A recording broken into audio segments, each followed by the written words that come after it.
Good morning সবাইকে। এখন সকাল 9টা সামথিং হবে। আজকে সূর্যের অবস্থা ভালো নয়, সূর্য ওঠেনি বললেই চলে। ছাদ বাগানে কিছু শাক তোলার জন্য এসেছি। শাক কিন্তু বসানো হয়নি, টবের মাটিতে আগে থেকে যেই সব বীজ পড়েছিল সেইগুলো থেকে অল্প বিস্তর শাক হয়েছে, দুজনের মাপে খাওয়ার মতো যথেষ্ট। আর ওই শাকগুলো যাতে বড় হয়, খাওয়া যায়, তার জন্য আমি টবের গোড়া থেকে তুলিনি। গাছেরও ক্ষতি হচ্ছে, তাই ভাবলাম আজকে তুলেই ফেলি। এই যে এটা একটা ছোট্ট জবা গাছের ডাল আছে, এই যে কত সর্ষে শাক হয়েছে, এমনকি ফুলও চলে এসেছে। তুলবো করে আর তোলাই হচ্ছে না, ভাবলাম আজকে তুলেই ফেলি।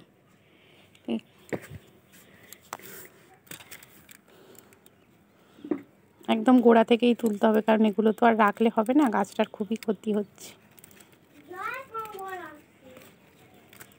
পরে বেছে নেব, কিন্তু এখন গোড়া থেকেই তুলে দেব। আস্তে আস্তে তুলতে হবে, যাতে না জবা গাছের গোড়ার কোনো ক্ষতি হয়। আগাছাও আছে, আগাছাগুলো ফেলে দেব। এই যে এগুলো আগাছা। কি গাছ ওইগুলো মা? সর্ষে গাছ।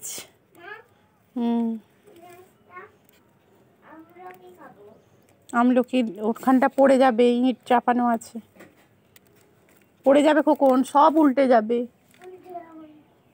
এই যে এখানে সর্ষে শাক তুলে নিয়েছি।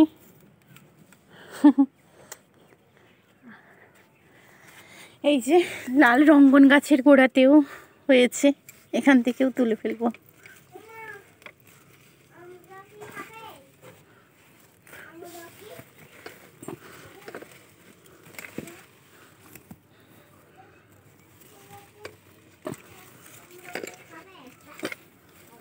এটা আগাছা, এটা ফেলে দেব।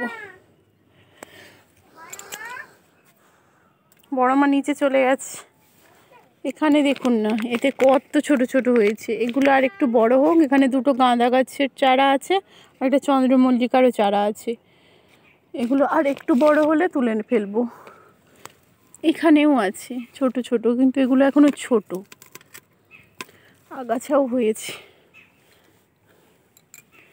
এই যে এখানে আছে, আগাছাগুলো আগে তুলে ফেলছি।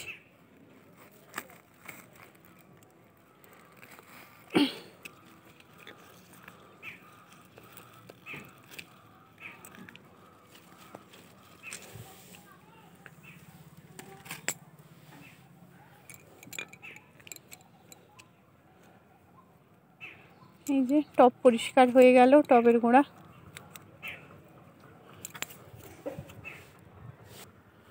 এই যে গোলাপ গাছের গোড়াতে একটা লাল নোটে শাক হয়েছে, এটাও অনেক বড় হয়েছে। মাটি অনেকটা পরিমাণে শেকড়ে জড়িয়ে আছে। এই যে এটা বড় হয়েছে।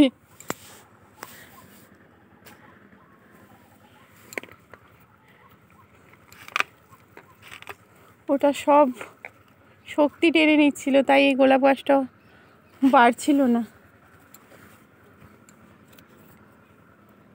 এই যে সেই জবা গাছটা। এই যে এই চন্দ্রমল্লিকার গাছের গোড়াতেও একটা ছিল।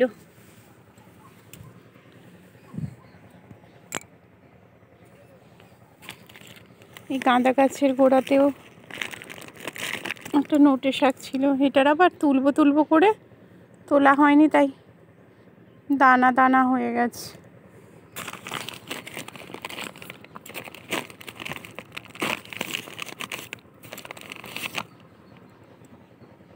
এটাও কিন্তু খাওয়া যায়, এটা আরেক ধরনের শাক, আলু জমিয়ে হয়। এই যে একটা ছোট্ট নোটে শাক।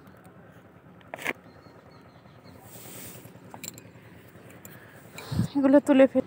এই যে একটা ছোট্ট লাউ শাক হয়েছে।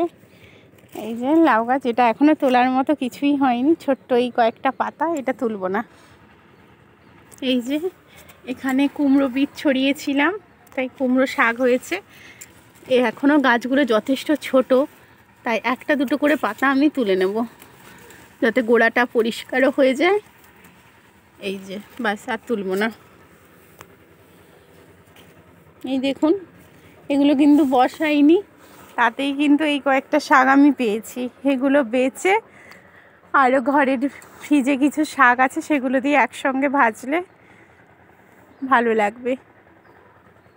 টাটা। আরেকটা জিনিস দেখানো হয়নি, এই যে একটা আমার ছোট্ট পালং শাক হয়েছিল, আর এই যে একটা বড় গিমে শাক। অনেকগুলো হয়েছিল, আমি তুলেছিলাম একটু আগে, ভিডিও করিনি।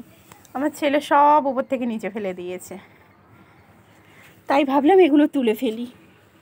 টাটা।